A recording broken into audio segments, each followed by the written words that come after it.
मराठवाड्यामध्ये मोठ्या प्रमाणावर सोयाबीन आणि खरीपाची पिकं घेतली जातात। साधारणतः जून महिन्यामध्ये पेरणी होते, मात्र यावर्षी जून महिना पूर्ण पाऊसच पडला नाही।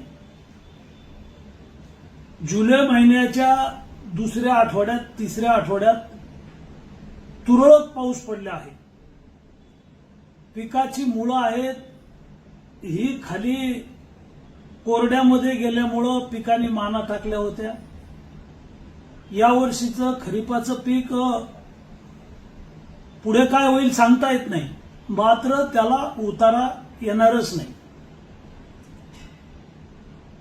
पंतप्रधान पीक विमा योजनेमध्ये आजची शेवटची तारीख आहे। राज्याच्या मुख्यमंत्री महोदयांना मी विनंती केलेली आहे, मराठवाड्यातली खरीपाची पिकं हातून गेलेली आहेत।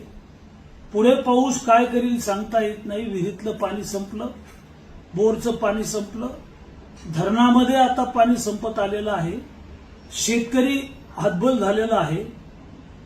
पशु पक्षी जनावरं माणसाला पिण्याच्या पाण्याचा प्रश्न आहे, चाऱ्याचा प्रश्न आहे आणि या वर्षीची पिकं आजच्या तारखेत तरी हातून गेलेली आहेत।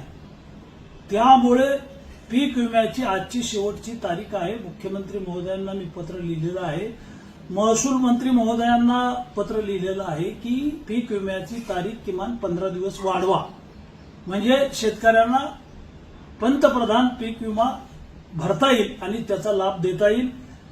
अशा प्रकारची मी सरकारला विनंती केलेली आहे।